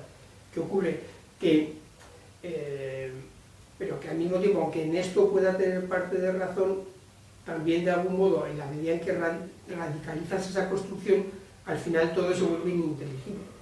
O sea, porque en el fondo es, vale, si todo es cultural, o sea, y todo es interpretación cultural, ¿de qué estamos hablando? O sea, ¿qué estamos interpretando? Entonces, o sea, puedes asumir que el cuerpo tiene una cierta, o sea, un cuerpo, el sexo, en las culturas siempre tiene una construcción cultural, pero basada sobre algo real, claro. O sea, el cuerpo masculino y el cuerpo femenino es interpretable hasta una cierta construcción cultural, o sea, del género o incluso de la naturaleza, pero lo que no se puede hacer es admitir una culturalización total. O sea, ¿por qué? Porque, en primer lugar, eso es, o sea, es contrario a la experiencia. O sea, si nuestro conocimiento parte de la experiencia, o sea, porque lo que aquí hay en estas veces es una construcción cultural tan compleja que al final, de alguna manera, pienso yo que te quedas perdido en la construcción cultural y la experiencia real acaba desapareciendo. Entonces, un poco en la línea de lo que preguntaba Martín, pues al final dices, vale, o sea, ¿cómo es posible? O sea, de alguna manera habría que demostrar efectivamente cómo se produce ese proceso de heterosexualidad obligatoria. O sea, si realmente tú dices, tú quieres mantener tu posición, claro, tienes que demostrármelo, o sea, que ese proceso se ha producido realmente. No basta que me digas en 2 frases o en dos páginas, no, pues es que yo tengo mi interpretación propia del tabú de incesto y ya está. Y bueno, en fin, quizás para una cosa tal que va contra la evidencia cultural general, pues quizás habría que decir algo un poco más sólido, ¿no? Y bueno, en ese sentido, o sea, la propuesta personalista aquí en este caso yo creo que es útil como alternativa, o sea, porque de alguna manera creo, aunque lógicamente habría que desarrollarla más, que supera esta alternativa. O sea, sí pasa, en el sentido de que la propuesta personalista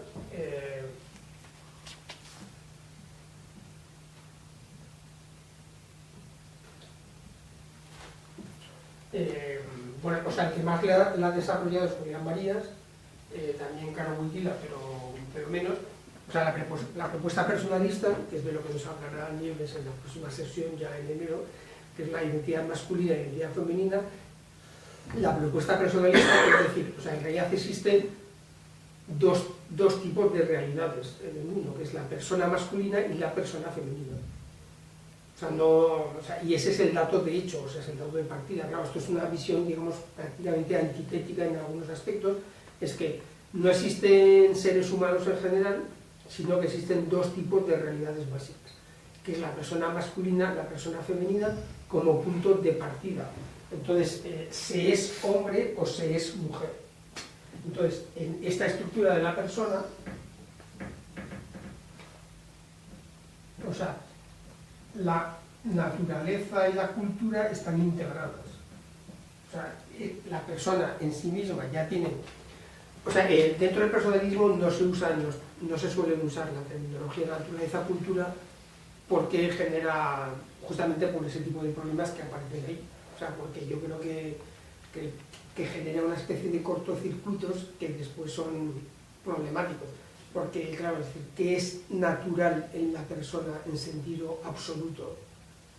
Pues es muy difícil de decir, porque podría ser casi lo puramente biológico. Porque, claro, al final luego en la persona, pues efectivamente la corporalidad, pues es que todo tiene una dimensión cultural. O sea, porque no puedo decir, en la persona voy a dividir, separar lo que es natural de lo que es cultural. O sea, eso es imposible. O sea, algunas veces uno piensa, porque yo al principio pensé, bueno, si te vas hacia atrás y resulta y vas hacia atrás, llegarías al hombre primitivo y ahí estaría el hombre natural. Pero es que ese hombre primitivo natural nunca existe. O sea, todo hombre tiene una cultura, aunque sea la cultura de Cro-Magnon o la de los neandertales. Entonces no vamos a encontrar ningún hombre en el que no tenga una estructura cultural, porque lo cultural es natural. Entonces, en ese sentido, es en lo que digo que digamos, Judith Butler puede tener parte de razón al criticar, pretender que existen dimensiones humanas no culturales. O sea, si dices, vale, pues los genes, ¿vale? Lo que es que con los genes no vamos muy lejos a nivel antropológico. Pues los genes están ahí, pero cuando nos salimos un poco de allí, entonces, pero hay un dato de hecho, el dato de hecho no es la indiferencia del género, sino que el dato de hecho es justamente lo contrario, o sea, es la existencia de hombres y mujeres como hecho de partida. Entonces, en ese sentido, ese sería el punto de partida, y desde la perspectiva del personalismo, bueno, con esto ya sí que acabo, porque entonces es, primero, que no hay no hay una unión artificial de naturaleza y cultura, porque esa unión en la persona. En el concepto de persona tenemos las dos dimensiones integradas, ¿vale? Y luego, evidentemente, el personalismo, o sea, en este caso sí que coincidiría, por ejemplo, con el tomismo, sí que apuesta, claro, apostaría por un sujeto ontológicamente sexuado. O sea, hay un sujeto ontológico, y en ese sentido también hay un rechazo de la crítica de la metafísica de la sustancia, pero apostaría por un sujeto ontológicamente sexuado, basado en la idea de la identidad. ¿Vale? Y bueno, yo creo que con esto ya acabo, que no sé si queréis algún comentario. Sí, vamos a ver, a mí la verdad es que cuando vi el tema de la conferencia me pareció, digo, caray, que cosas se meten ahora los filósofos. Desde el punto de vista de la sociología estamos en otro, vamos, pasa la realidad a lo que están viendo, y entonces, hombre, el concepto de cultura es comportamiento común adquirido. O sea, ¿qué es cultura? Cuando decimos, vamos, desde el punto de vista como muy práctico, es un comportamiento común adquirido. ¿Y cómo se adquiere? Bueno, pues de muchas maneras, lo puedes adquirir. Y entonces es curioso porque ahí hay un tema que a mí me parece yendo, conforme estabas hablando de cosas prácticas, que ahora mismo, estas cosas en Hollywood, van a no sé qué, no cuánto. Entonces hay un tipo que entonces se descubre y dice, bueno, yo es que era homosexual, caray, estabas abusando de señoras, pero ahora resulta que tú eres homosexual. Bueno, pues ¿qué vamos a ver? No, es más que ahora me he hecho homosexual. O sea, yo ya no soy heterosexual, ya soy homosexual. Por tanto, no me habréis de una cosa que yo no he sido nunca. Y entonces te dice, y bueno, ¿y por qué se mete este método? Bueno, hay una cosa que es la ideología, los intereses que tiene la gente también. En la cual dice, bueno, es que caray, pues si soy homosexual, pues ya no tiene sentido, bueno, pues es abuso de niños, no es niños, sino que es homosexualidad, ya empiezas a complicarte en función de intereses. A mí me parece que el concepto de cultura, bueno, ahora mismo ya hay una cosa que yo no sé cómo va a terminar el mundo este en que vivimos, porque dice, bueno, ahí tiene gracia, pues hay aseos de hombres, aseos de mujeres. No, también hay unos aseos de gente que no es hombre. O sea, podemos tener 18 tipos de aseos en función de lo que quiere cada uno. Yo soy no sé cuánto. No, pues usted no puede, o sea, un momento. O sea, es un tema que nos estamos complicando. Pero a mí me parece que el concepto de cultura efectivamente es como, tiene es tan flexible, o sea, es un tema tan flexible que te puede llevar a cualquier cosa, porque simplemente, entonces, ¿cómo se consiguen los hábitos? O sea, ¿cómo se consigue eso? Son culturas, entonces, ¿la cultura cómo se adquiere? Por repetición de actos. O sea, tú al final, yo en eso soy muy conductivo, me parece que el conductismo nos lleva a un poquito a realidades. Esto es lo que tú decías al final, bueno, tenemos que, a ver, ¿dónde nos vino? Y yo creo que no. Las repeticiones de actos que te llevan a que tú eres, al final eres heterosexual, pero no sé cuántos, pero no sé qué, pero no sé cuánto, en función de tus hábitos que has repetido muchas veces, y al final esta es una situación que no es compatible con otras situaciones. Entonces tienes que ir al baño número 42, porque claro, tú tienes ahí una...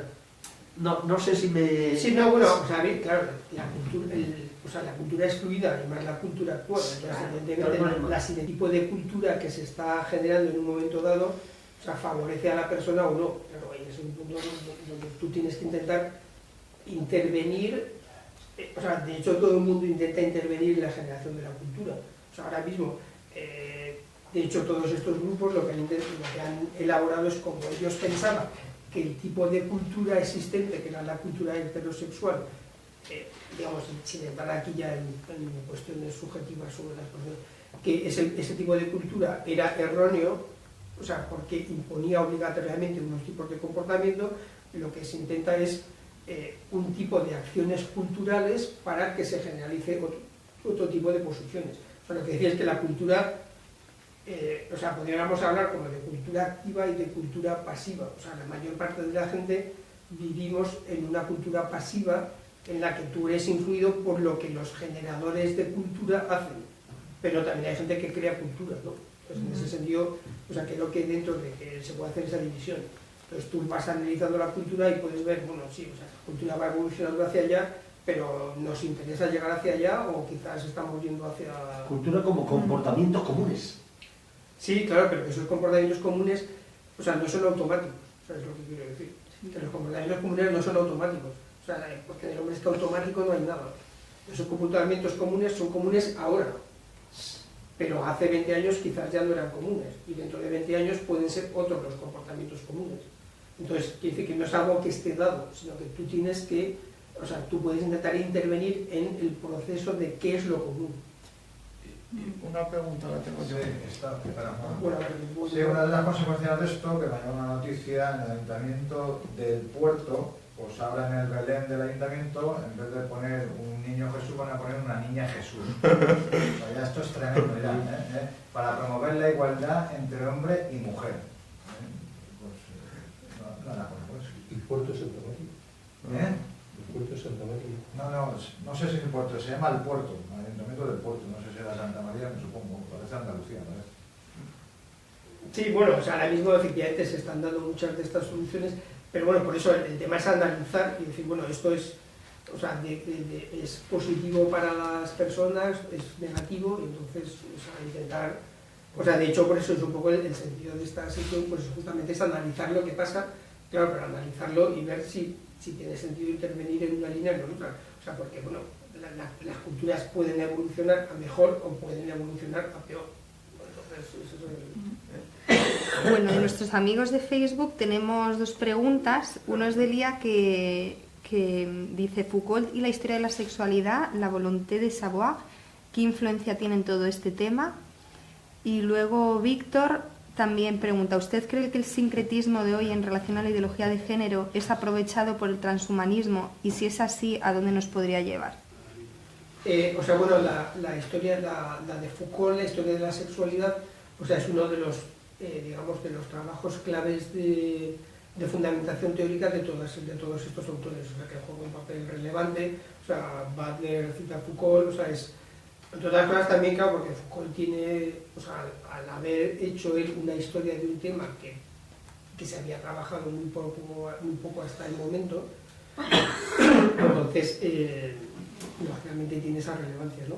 De todas maneras, Foucault también se situó en una posición previa a la teoría queer. O sea, que Foucault habla de la construcción general de la teoría general de la sexualidad, de las interpretaciones culturales de la sexualidad, pero no está en una posición de disolución del género, porque esto es posterior a Foucault. O sea, esto en realidad es algo, o sea, como muy reciente, digamos, de estos años, ¿no? Y luego lo que preguntaba... El sincretismo y el transhumanismo. Bueno, lo del transhumanismo, por ejemplo, está más presente, por ejemplo, en la posición de esta de Donna Haraway, o sea, que ya es otra, claro, al final, bueno, de hecho incluso, ahora, por ejemplo, ya, claro, se habla de la posibilidad de que la raza también sea una posible construcción cultural. O sea, aquí en estos temas, claro, ahí estamos llegando a situaciones que evidentemente son un poco absurdas, por lo que me parece a mí. Entonces, bueno, pues es así, pero como se dice, el hombre humano da mucho de sí, ¿no? Entonces, en ese sentido, ahora, yo he intentado hacer sobre todo un análisis teórico, porque normalmente cuando se llega a algo, tiene unas bases teóricas. Entonces, claro, en el caso, digamos, de todo esto, claro, se están llegando unos procesos de construcción que dicen, bueno, o sea, hay que ya... Vamos, de hecho, yo he visto un vídeo de una mujer que es blanca, pero que dice que es negra. Entonces, transracial, sí. Entonces, dice, no, yo soy negra. ¿Por qué? Porque yo me siento negra, claro. Ese es un poco el problema, que cuando la identidad de género la separas totalmente de... O sea, no solamente de la biología, sino porque no es pura biología, sino de la estructura interna del sujeto, claro, te das lugar a todo tipo de creatividad. O otra... de la transedad de un señor que tenía que, bueno, es que eso tiene su parte graciosa, porque, o sea, primero es un señor casado con 4 hijos, ¿vale? Entonces después él dice que ya, primero se ha hecho mujer, entonces ya es mujer, entonces, y después ya no, que ya tiene 5 años, o sea, que ya es que él se siente como que tiene 5 años, ¿no?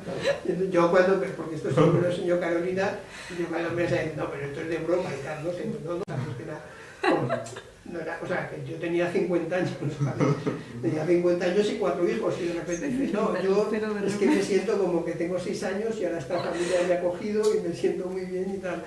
Entonces, claro, es un poco lo que yo, o sea, esto ya en plan paródico, o sea, lo que decía de Judith. Pero es real, claro, es paródico, pero es real. Está siendo real porque también un poco en la línea de la cultura contemporánea, de que a cualquier cosa le tienes que hacer caso, de que la tienes que atender, pues a la identidad sexual, sino simplemente a la capacidad de evolución de la especie apoyada por la autontología. A mí me ha hecho bastante gracia lo de generar confusión, porque, no sé, yo pienso, por lo menos tengo la idea de que la filosofía es justo lo contrario, como tener las ideas claras y además que el intelectual las exprese e intente clarificar un poco las situaciones en las que vivimos. Y la verdad que lo de generar confusión, no sé si me ha hecho pensar que ella a lo mejor tiene una mente un poco confusa. Pero la pregunta era sobre todo sobre el tema de la identidad, que es como, aparte de que cada uno de nosotros tenga una identidad sexuada, o sea, el hecho de que evidentemente cada uno de nosotros somos hijos de padre y madre y los dos han configurado nuestra personalidad, ya sea masculina o femenina, o incluso el hecho de que es que no tenemos a lo mejor parte también de los amigos que tenemos, es decir, como mi identidad femenina también está configurada por mis amigos, por ejemplo. Pero aparte de eso, la cuestión es como, aparte de la identidad sexuada, cómo lo plantea Butler, el hecho de la identidad simplemente, por ejemplo, ella escribe sus libros con un estilo un poco farragoso por lo que hemos visto y lo firma con su nombre. Es decir, que si uno intenta deconstruir completamente la identidad, ¿cómo expresas eso? Que cada uno se siente uno mismo, es decir, ¿cómo expresa ella cómo es la relación con uno mismo? Sí, o sea, ahí por aquí, o sea, ella es consciente, de hecho, y por aquí encontré, por aquí en el texto, o sea, hay una cita en la que ella misma se da cuenta de eso. Y cuando dice, yo digo no sé qué, entonces, lo más que no la tengo aquí, entonces hace una explicación súper compleja porque también, o sea, es, este libro, por ejemplo, que ya tiene algunos años, está también muy usado basado en teoría del lenguaje, o sea, porque era cuando en los años 80-90 que estaba muy de moda la filosofía del lenguaje, y también Lacan lo que dice es que la persona se estructura en el lenguaje. Entonces se hace ahí toda una serie una mezcla de elementos de estructuración de la identidad en el lenguaje a través de procesos psicoanalíticos, etcétera, en lo que se va hacia una disolución del yo, que es algo que también han propuesto en parte, por ejemplo, los de Derrida, etcétera, ¿no? O sea, lo que ocurre es que eso a mí me parece un juego intelectual. O sea, sí, por eso que la realidad al final no funciona así. Una madre cuando está educando a sus hijos y tiene 4, claro, como tiene Carol, se da cuenta de que cada hijo reacciona desde su propia manera de ser. O cuando alguien yo estoy dando clase en una clase, me doy cuenta perfectamente de que le puedo contar lo mismo a 120 personas. Pero cada una reacciona desde un fondo diferente. Entonces, ¿cómo explica ella esta cuestión de la identidad? Que cada uno somos un quién diferente. O sea, ahí en ella yo creo que hay una ida hacia lo performativo, o sea, en general una especie de ciclo, de manera que una cosa se explica por lo anterior y lo anterior se explica por lo siguiente. Entonces es una especie, o sea, ella construye un ciclo hermenéutico, si se quiere, un ciclo interpretativo, o sea, pero es que ahora mismo no lo dice. Por ejemplo, el impulso, o sea, efecto de impulso son la misma cosa. Yo tengo un impulso que quiero algo y eso genera un efecto, pero para ella, efecto de impulso sería como lo mismo. O sea, es decir, que el efecto causa, o sea, no es que el impulso cause el efecto, sino que como ella postula esta teoría performativa, el efecto también causaría el impulso. Entonces es como una especie de ciclo, o sea, es como meterte en un ciclo hermenéutico y decir, en el fondo no hay nada estable. O sea, esto es causa del anterior, y esto es causa del otro, y esto es causa del otro, y esto es causa del otro. Y ya está, esto es lo que hay. Pero el hecho es que la realidad no funciona así, ¿no? Como claro, que cuando tratamos a las personas, sí.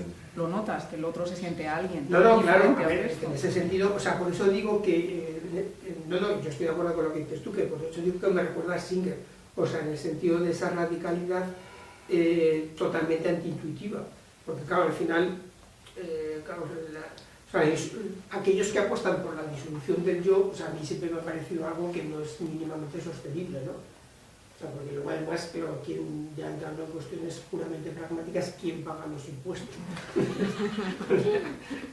Montoro, ¿a quién va a perseguir? ¿Va a perseguir al efecto performativo o va a perseguir a alguien concreto con nombre y apellidos? Entonces, eso ya no, o sea, yo creo que eso nuestra sociedad lo admite como juego intelectual, pero no como juego real. Pero lo que pasa es que en el mundo académico, si tú sabes vestirlo con una brillantez de argumentación, quizás no todo el mundo es capaz de atacarlo a nivel intelectual. Por ejemplo, no se sabe bien ella qué es. O sea, ella firma Judith Butler, pero vi un vídeo de ella hace un tiempo y contaba una anécdota que alguien le preguntaba por cómo va vestida, ¿no? Y pues el semblante que tiene. ¿Usted es lesbiana, tal? Y entonces no contestó. ¿Por qué? Porque ella le tiene una adversidad a categorizar. Entonces ella misma en su vida, y además es que no lo dice, o sea, uno no sabe lo que es. O sea, lo que digo de hecho es que ella tiene no es nada. O sea, yo soy... Claro, no existe para ella. No existe. Es toda una sucesión de actos. Yo soy. Me llama la atención que todos tú has atribuido, digamos, es lesbiana, consecuencia de la teoría es lesbiana. A mí me llama mucho la atención si tú vas recorriendo la historia de la formación, o sea, tú has citado a Reich, o Foucault, o Margaret Mead, o vas repasando todos, y todos son homosexuales o sus vidas, grandísima mayoría. La misma historia de la gran liberadora que es Simone de Beauvoir, su relación con Sartre es una relación súper confusa. Claro, sí, es que eso justamente es lo que ellos... o sea, lo que pasa es que eso tiene una cierta explicación, o sea, que justamente como ellos como intelectuales, al tener esa característica, se han preguntado, bueno, ¿y qué es lo que me pasa a mí exactamente? Y entonces han generado una teorización que quizá en otro tipo de intelectuales que no se han problematizado su sexualidad no se han planteado nada. Entonces lo que ha pasado es que este tipo de intelectuales con problemas de identidad de género pues han desarrollado su propia visión o han desarrollado una teoría que se asume a su percepción de esa identidad. O sea, en ese sentido, y claro, bueno, podríamos decir que claro, por eso sale esta perspectiva, ¿no?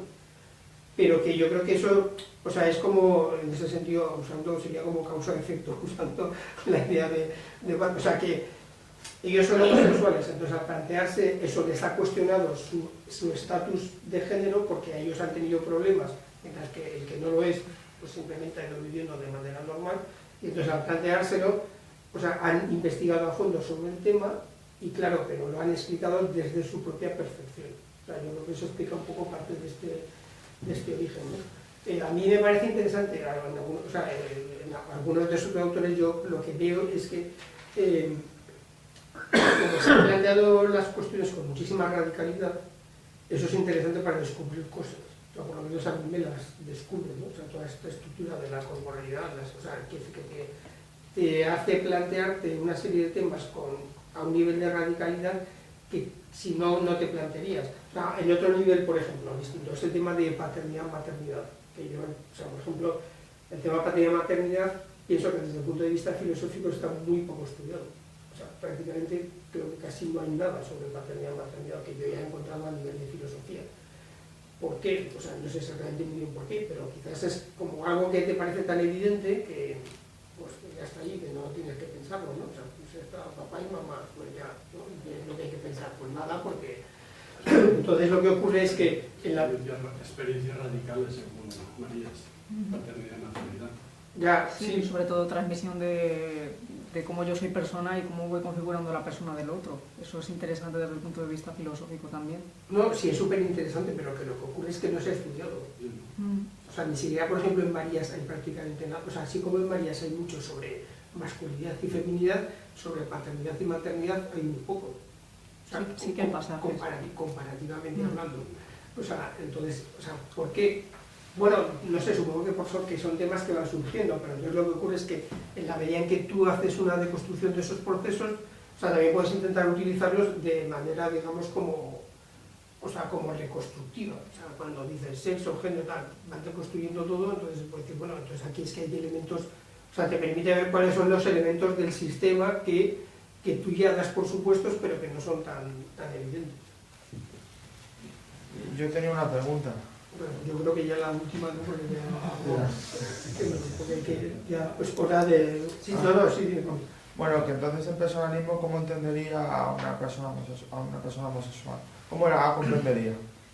O sea, bueno, la comprendes en el sentido como que la estructura de la persona es compleja, entonces en la medida en que hay unas ciertas desestructuraciones de esa persona, eso te da lugar a la persona homosexual. O sea, de la misma manera que puedes tener otro tipo de desestructuraciones, da lugar a otro tipo de sujetos. O simplemente por una decisión propia. O sea, porque o sea, tú puedes, o sea, aquí no hemos entrado en la cuestión de si lo homosexual nace o se hace, ¿no? Pero que desde mi punto de vista, o sea, tú puedes decir ser homosexual, puedes o tener tendencias homosexuales o decidir ser homosexual porque te da la gana, o sea, porque quieres, ¿no? Porque si no te meten en la cárcel. Como en el caso este de Kevin Space, ¿no? Pero, o sea, desde el punto de vista del personalismo, la idea es que es una cierta tipo de desestructura. Eso sería media cosa. Vale, pues nada, ya muchas gracias a todos. Muchas gracias. De constructivista. Los filósofos lo piensa con categorías personales, desarrolla una metafísica que no es aristotélica, una categoría que no es solo propia de la persona. Entonces él dice que ese tipo de personas lo que